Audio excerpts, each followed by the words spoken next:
Hi, welcome to Edward Box Guitar Tuition. So my classic album inspection today is Queensryche's Empire. This was released September the 4th, 1990. It's 35 years old today. So there's a lot of anticipation for this album back in the day. Queensryche, the previous album of course was Operation Mindcrime, the album that for many is the greatest concept metal album ever. Queensryche had got a stronger foothold with that. It'd gone gold, eventually turning platinum, and had managed to get past the misstep, not with Rage for Order. The album is brilliant, but with the image they went for, which I think put some potential fans off going for them, so to speak. So I got this album the day it came out. Actually, I got it on double vinyl, so it came in a single sleeve with two vinyls in because it was 63 minutes long. So the record company put a fair push on it, and it paid off. It went triple platinum in the US. It's still our biggest selling album, and that was principally on the back of the song Silent Lucidity being a big MTV hit. So you can understand why Queensryche went a bit more commercial with this. I mean, I always felt with Mindcrime that certainly the track I Don't Believe in Love, great track it is, I felt they'd sort of sent the concept that way so they could write a song like that. That would have a bit more of a hook, that could be a bit more melodic and wouldn't just be all dark, so to speak. Even though the lyrics are dark to it, it offered that sort of more positivity because I love in the title. So, the band always had an ear for a commercial tune when they did Gonna Get Close to You off a Rage for Order album, the Lisa Dabello song.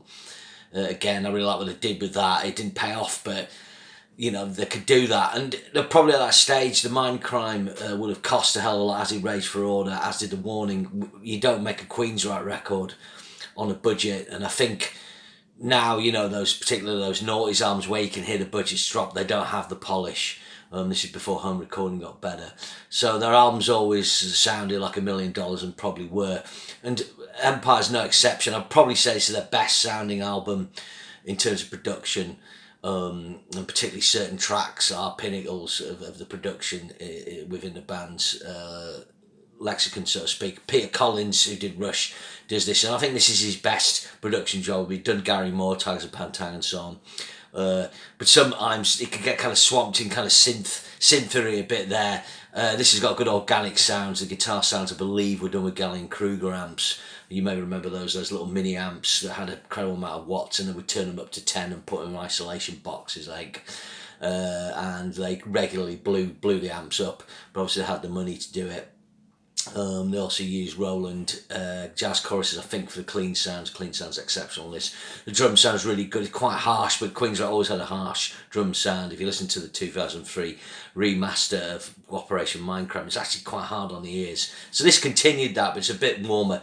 So it was with Best I Can, Chris DeGarmo track. Interesting lyrics on this. Quite an interesting opening. Got that little sample with that childlike voice. I really like this track. It's not my favourite Queensryche track, but it is really good. Really good, nice, clean sort of upper voicings on the G and B string on the guitars, upper triad, so to speak, and got that cool sort of odd time bit at the end. Again, I think it sort of shows where the album's going. The lyrics are interesting and challenging, but it's quite very melodic. It hasn't got any of the darkness or the heaviness of a lot of Mindcrime, and certainly not Rage for Order or The Warning. Then you go into The Thin Line. This is another really good track. You've got a lovely clean part on the verses on this. Stacked harmonies on the chorus. I mean, Michael Wilton gets in on the writing on this, which is cool. And you've got that really cool question and answer sort of guitar part thing at the end. 5 minutes 42. Then you got Jet City Woman. This has become a live staple for the band. I think this is the first outwardly commercial track. The lyrics are basically a love lyric. Jet City Woman, I'm guessing that's in reference to Seattle, could be wrong. It's DeGarmo Tate. I should just say that the band had sort of finished touring with this. They kind of got married, had long-term relationships in the interim period, so it's quite loved up, this album. Really good kind of movement octaves on the guitars on this, on the bridges. I think it's quite interesting, this, if you listen to the chorus, it's very simple. It's quite ploddy, and then you've got that kind of guitar line over the top. Also, Jeff Tate's kind of singing more in a mixed voice on this album. He's not kind of roaring first, big screams, so he's singing in that high register, but he's using a mixed voice. So again, that gives it a slight little more lightness to the vocals. Next track up is Della Brown. I think this is a track I've always liked. It was really grown on me. I think this is like, you know, the track, the first track of the album where I'm like, oh, that's one of my fave Queensryche songs, regardless of which album. Scott Rockenfield gets on the writing with this with DeGarmo and Tate.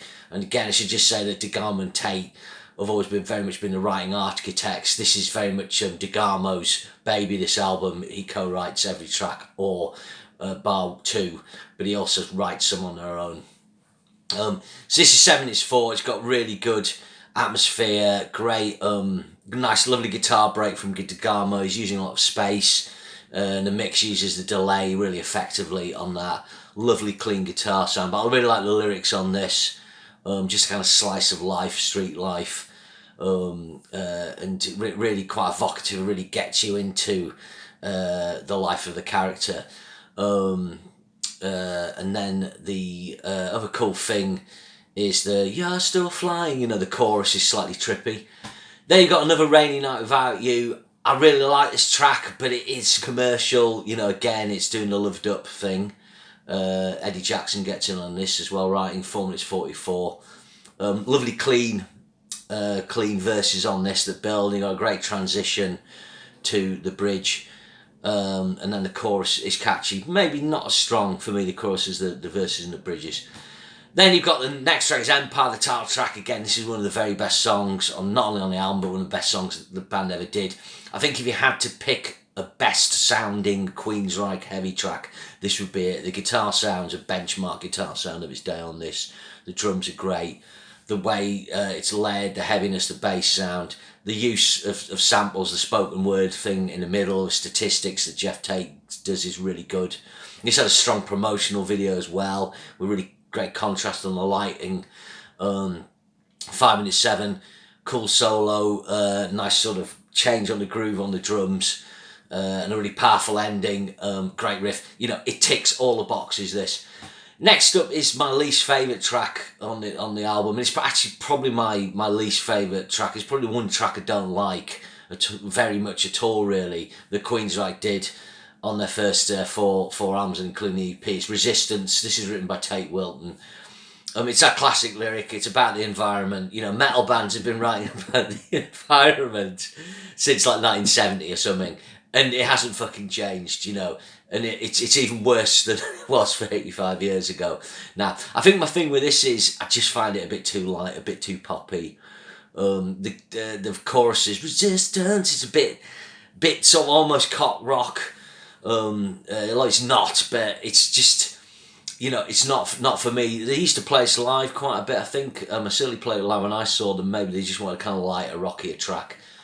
It's good for Wilton to get in on the writing on this. She just mentioned he's the sole co-writer with Tate on Empire, and that I think is probably his greatest moment of writing in the band. Next up's a track which needs no introduction, another all-time great Queensryche track. It's Silent Lucidity, written solely by Chris DeGarmo.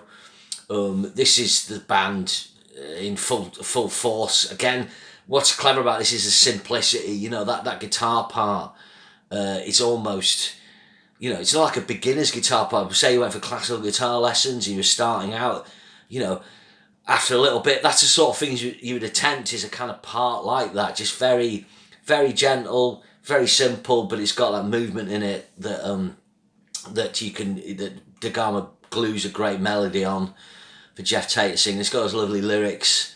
You know, if you open your mind to me, they won't all be up nice to see and stuff. The string arrangement's absolutely immaculate by Michael Kamen, and I would argue, obviously you can hear the Comfortably Numb influence on it, particularly on the I, but maybe Kamen's string arrangement was maybe even better than the Numb. DeGarmo does that really simple, effective solo. Some of the best Queensryche lead playing on this album, if you want the sort of mellower side of it, and the way, you know, the arc of the track, the way it builds. It's majestic. It's a beautiful song, and it's a song that appeals to people who aren't Queensryche fans. Next up's Hand on Heart. Again, you know, yeah, look, I know you've got girlfriends and wives, but, you know, you're fucking Queensryche. I want you to rock. But this is a better track. It is well constructed, nice sort of arpeggiated opening riff on this, an excellent chorus and stuff. So I quite like this track. Again, it's DeGarmo, Wilton and Tate. It's 5 minutes 30. Then you've got probably my deep cut on the album. This is a track I've always loved. I really like it. Again, it is like All the Loved Up. It's One and Only. It's got such a cool riff. I remember learning it at the time, the way it basically keeps the kind of same shape on the top. Sorry to get rid of something there. And the pedal tones move, I think it starts off an open G string, then it's A, then it's E, and then D. So it kind of got this weird kind of heaviness that comes into the riff due to the pitch of the pedal tones. Very good, great sort of odd time bit at the end. And as Queensryche fans, we always love those progressive bits when they sort of wigged out a bit.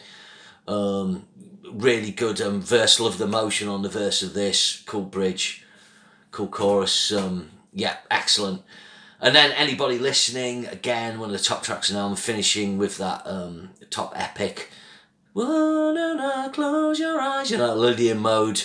Lovely use of sort of the sounds of Seattle on the shore. I think Jeff Tate had a boat, and I love the gulls and things like that. Very epic. This is kind of more of a track that is in the Mindcrime Order Warning vibe. Actually saw Jeff Tate and his band play this whole album live in a small venue, and it was really good to hear tracks like Anybody Listening, One and Only live. Okay, so what's my overall opinion on this album? As you probably gathered, I don't like this album as much as what went before. It's much better produced than The Warning, but The Warning I like. I've come over time just to really enjoy the pure power metal, the pure Dio, Judas Priest, Iron Maiden of The Warning.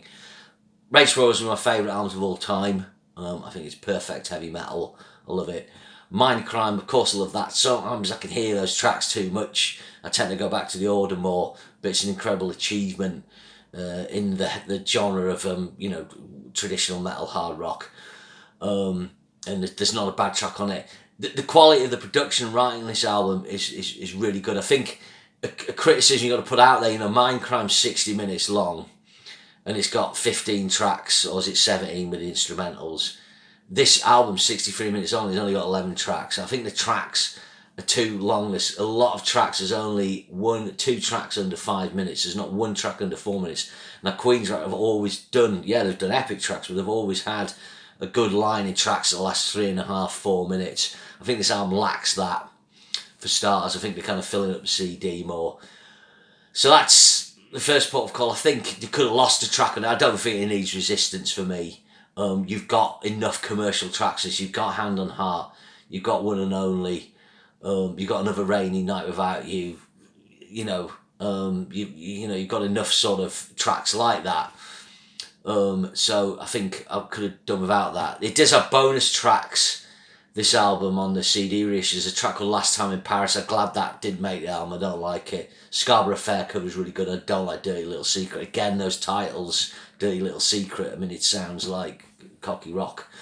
But, Anybody Listening, One and Only, Silent Lucidity, Empire, Della Brown, those 5 are brilliant tracks. I love listening to those tracks. And I really do like Best of Kind of Thin Line. I do think Jet City Woman, Another Rainy Night Without You, a good commercial track. So, I think this album's it's an 8 out of 10. But in some ways, for me, I just prefer that over Reich. But I absolutely understand the Reich making this album, because they needed a hit. You need to sell records, and they've done the kind of intense thing. They've done The Warning, the 1984 inspired stuff. They've done the technical cyberpunk thing of Race Run. They've done that concept of Reagan era politics with Operation Mindcrime. So doing an album just of songs, understood in a weird way. I sometimes preferred The Promised Land to this album, which came afterwards, because I preferred some of the darker elements to that, and in fact it had shorter tracks. But having said that, when this album's got those tracks that I do love, the better than anything on The Promised Land probably, and the production's stellar. So that's my take on it. I imagine some people disagree with it, but it is a great record. It's an important record, hugely important record for Queensryche, and they never really hit the highs with this. They managed to go platinum with The Promised Land, which is actually very good for a 1994 album, and it showed that they weren't tied in with the hair metal, glam metal thing, even though they've been around in that era.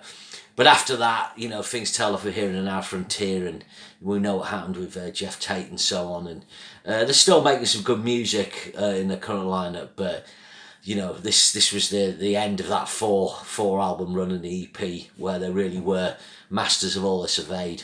I think. Okay, so that ends my review of Queensryche's Empire. Remember to share and subscribe, and I'll see you again soon. Thanks very much.